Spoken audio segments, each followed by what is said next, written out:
तो अन्नपूर्णा ने कहा था, ए शंकर, मैं उस गरीब से गरीब व्यक्ति का भी भंडार भर के रखूंगी, बस एक गलती नहीं होना चाहिए कि जहां भोजन बने उस स्थान पर बैठकर, उस स्थान पर खड़े होकर भोजन बनाते समय उस भंडार गृह में जूता नहीं होना चाहिए। तो मैं भर दूंगी भंडार। जिस प्लेटफॉर्म पर खड़े होकर माताएं भोजन बनाती नहीं, सब्जी बघारती, वहीं पे हाथ में लेके चख लेते,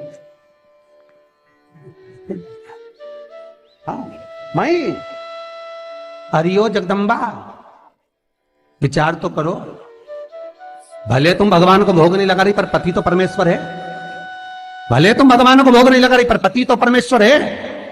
पति के लिए कहा परमेश्वर, मतलब भले भगवान की तुमने सेवा नहीं करी, भले अर्चना नहीं करी, भले पूजन नहीं करी, पर पति तो परमेश्वर है। सब में तो वही समाया है। घर में जो सास रहती है वो भी तो मां है, जो पिता रहता है वो भी तो बद्रीनारायण है। महाराज फिर क्यों लिया, चख लिया। तुम चख कर भी बनाना तो भी तुम्हारे घर में स्वाद नहीं रहेगा। और जिस मंदिर में, आश्रम में, भंडारे में जब तक भगवान का भोग नहीं लगता तब तक चखा नहीं जाता, चाहे नमक डला ना डला, मिर्ची डली ना डली, शक्कर डली ना डली, भंडारे के भोजन में जो मिला दिया, आखिरी में फिर भगवान ने अगर पा लिया तब चखा गया कि अब भोजन में स्वाद है कि नहीं है। तो कभी अन्नकूट की जो सामग्री बनती है, सब्जी बनती है, राम भाजी बनती है, राम भाजा बनता है, मिक्स वेज सब्जी बनती है, भगवान के भंडारे की कद्दू की सब्जी बनती है, उसमें आप भले मिर्ची ना डली, नमक ना डला, फिर भी घर में एक पूरी खाते होगे, वहां 4 निपटा क्या होगा? क्यों? क्योंकि वहां अन्नपूर्णा स्वयं देने के लिए तैयार खड़ी है। और हमारे घर में तुम चक के बना रही, बेटे को दूध भी दे रही तो बोतल में से 2 बूंद टपका के पहले चख ले रही। मीठा बाहर चले जाओ, बाहर चख सकते हो, बाहर जाकर पाओ, फिर बच्चे के लिए दूध में शक्कर मिला लो। और चाय बनाते हुए गैस के ऊपर चाय रखी है, मई उकल रही, मई से चाय की चन्नी से लेके फिर चख ली। कैसे आए रे अन्नपूर्णा, ये तो बताओ। लोग कहते हैं हमारे घर में सारा सुख है गुरुजी, पर शांति नहीं है। हमने शांति ना जाने चली गई क्योंकि किचन में किचकिच भरा गई। शांति कहां से होगी? वहां इतना किचकिच भरा हुआ है, प्रेम, करुणा, वात्सल्यता, स्नेह, समर्पण समाप्त हो गया। तो लड़का और लड़की का विवाह नहीं हो रहा, बहुत हताश हो गए, परेशान हो गए, विवाह संबंध जमी नहीं रहा। किसी भी बुधवार के दिन तांबे के कलश में चने की दाल को भर लीजिए, किसी भी बुधवार, और तांबे के कलश में चने की दाल को भर लो, उसमें 2 गोल सुपारी रख लो, पूजन वाली सुपारी रखकर 2 सिक्के उसमें रख लो, पीले कपड़े से मुख बांध दो, उसका पूजन करो बुधवार के दिन भी, और गुरुवार के दिन उसका पूजन स्नान करने के बाद करना। पर घर में किसी से बात मत करना, मुख से शब्द मत बोलना, मुख झूठा मत करना। पूजन करने के बाद उल्टे हाथ पर कलश को रखकर सीधे हाथ से ढककर कोई ब्राह्मण के घर में जाकर साथ में किसी को ले जाओ, बिना बोले, बिना बात करे, बिना कहे, साथ तो जाकर ब्राह्मण का दरवाजा बजा दे, बात कर ले और में गया वो, पर तुम्हें नहीं बोलना है। और वो कलश ब्राह्मण के अपनी कामना कर वो कलश का दान दे दिया जाए। महाराज ज्यादा से ज्यादा 4 महीना, 3 महीने के अंदर विवाह संबंध पक्का हो जाता है। विवाह से चने की दाल का दान कोई सहज नहीं है। जिस नारी का रजोधर्म के अंतर्गत नारी को जो परेशानियां होती हैं, कोई के 8 दिन पहले, 4 दिन पहले, 3 दिन पहले कहीं ना कहीं रजोधर्म के अंतर्गत जो बीमारियां होती हैं, उसके लिए महाराज 7 चने की दाल के दाने तुलसी महारानी के सामने कटोरी में रखकर तुलसी के 3 पत्ते उसमें डालकर अपनी मनोकामना कर तुलसी में 3 बार जल छोड़कर वो तुलसी और वो चने की दाल ले जाएं और उसको धीरे धीरे कर एक एक कर सुबह शाम दोपहर में उसको खा लीजिए। रजो धर्म से जुड़ी हुई परेशानी समाप्त। कोई सहज नहीं है महाराज। चने की दाल को स्वर्ण दान का भी भाव कहा गया। हमारे हिंदू धर्म में चने की दाल को स्वर्ण दान भी करते हैं। जो व्यक्ति स्वर्ण दान नहीं कर पाता वो चने की दाल का दान कर देता है, तो स्वर्ण दान के बराबर मान्य है महाराज। फिर निवेदन करा, चने की दाल का व्याख्यान वर्णन फिर किया गया।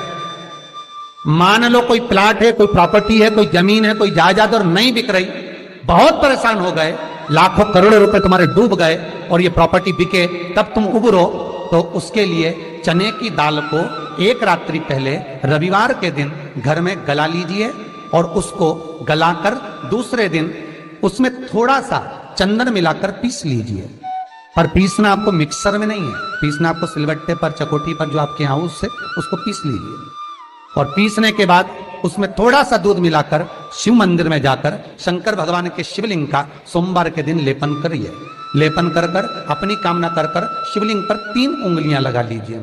अपनी कामना कर कर जो 3 उंगलियां आपने लगाई है, उंगली हटाते समय चंदन के लेपन को जो लगाया आपने, चने की दाल का लेपन, स्वर्ण का लेपन, उसको हम कहते हैं स्वर्ण लेपन, उसको लेकर आ जाइए महाराज। उसको थोड़ा सा लेकर आ जाओ, एक किसी भी फूल में उसको लगाकर जो जमीन, जो प्रॉपर्टी, जो जगह बेचना है वहां पटक दीजिए महाराज। उसके ग्राहक आना चालू हो जाएंगे और वो प्रॉपर्टी शीघ्र बिक जाएगी, अपनी कामना के अनुसार बिकेगी कि कितने में आपको बेचना, अपने अनुसार। महाराज चने की दाल स्वर्ण दान के बराबर है। चने की दाल को सहज नहीं समझा जाता, गुरु भक्ति के लिए बहुत मूल है। माताएं कई बार पीले गुरुवार करती हैं या केले के पेड़ के नीचे पूजन करती है तो चने दाल समर्पित करती है। क्यों करती है? उसका भाव है स्वर्ण दान के लिए, वांछित फल की प्राप्ति के लिए, मनोकामना के लिए। जिस जमीन में फसल कम होती हो, जिस जमीन में प्रॉपर्टी के अंतर्गत कहीं लाभ नहीं मिल रहा हो, जो कई लोग वो जमीन की दलाली का काम करते हैं ना, जमीन बेचवाते हैं, खरीदवाते हैं और कोई लाभ ही नहीं मिल रहा, कई दिनों निकाल दिए, साल निकाल दिए, कोई लाभ नहीं हुआ, तो निवेदन है शंकर भगवान के मंदिर में शिवलिंग पर 108 चने के दाल समर्पित करो।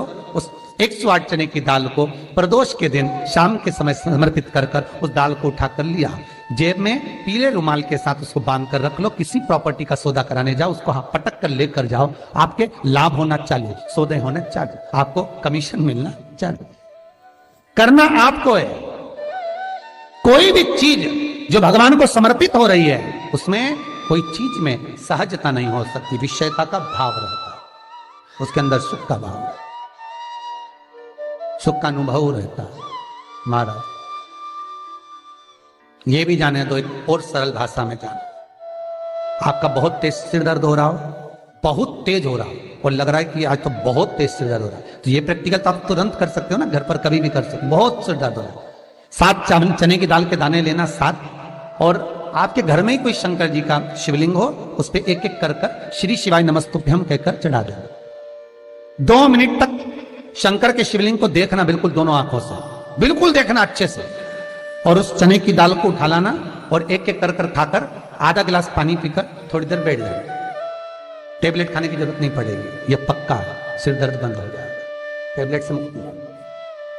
विश्वास होना चाहिए। फिर निवेदन करूंगा, विश्वास का पहला शब्द है विष और दूसरा शब्द है आस। तो विष को त्याग कर आस लगाकर शिव के चरणारविंद में, भगवान के चरणों में बैठना, तो पकड़ना। चने की दाल श्री हनुमान जी महाराज को भी स्मरण कराती है। महाराज को भी चने की दाल चढ़ती है, चने की दाल का लड्डू चढ़ता है। हनुमान जी महाराज और राम जी महाराज, शंकर जी, गुरुदेव बृहस्पति जी, जब आपके दिल को बहुत दुख, हृदय रोए, मन कर रहा है कि आज सबने धोखा दे दिया, बहुत तकलीफ दे दी, दिल टूट गया, मन टूट गया, बहुत हताश हो गए, बहुत परेशान हो गए और आज मन रो रहा है, कुछ मत करो, एक काम करो, बस केवल एक काम, आंवला हो, बड़ हो, पीपल हो, कोई भी एक वृक्ष के नीचे बैठकर एक पत्थर रखकर सामने छोटा सा, उस पर जल चढ़ाकर एक घी का दिया सामने लगा दो और थोड़ी देर बैठकर भगवान शंकर का स्मरण कर लो। थोड़ी देर, आपको जितना आपको गम मिला है, दुख मिला है, तकलीफ मिली है, थोड़ी देर, मात्र 5-7 मिनट भी बहुत है।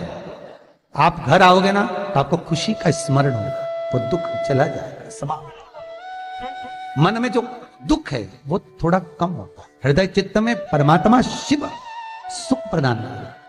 अकाल मृत्यु वो मरे जो काम करे चंडाल का, काल उसका क्या बिगाड़े जो भक्त हो महाकाल का। शिव का स्मरण करा तो आनंद की अनुभूति, सुख का, तीर्थों का स्मरण करा है।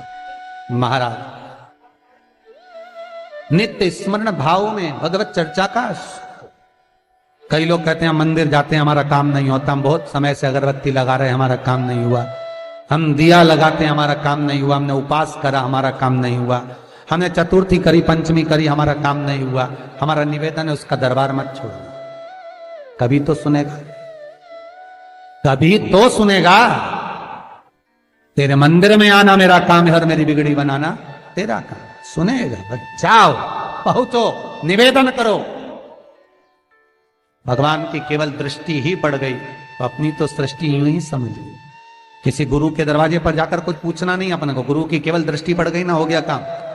बस गुरु जी दिख गए, गुरु जी की दृष्टि पड़ गई, भगवान के गए, भगवान का दर्शन हो गया, दृष्टि पड़ गई बहुत, माता पिता की दृष्टि पड़ गई बहुत, घर के बुजुर्गों की दृष्टि पड़ गई बहुत, उसमें अपना काम हो गया। अपने को नहीं पूछना कि क्या मिला क्या नहीं, वो दे देगा। निवेदन तेरे दरबार की बाबा निराली शान देखी है, तेरे दरबार की बाबा निराली शान देखी है। तुझे देते नहीं देखा पर झोली भरी देखी है। वो कब क्या दे देगा आपको मालूम नहीं पड़ पाएगा, आपको ध्यान नहीं आ पाएगा। कब दे देगा, कैसे दे देगा, कुछ भी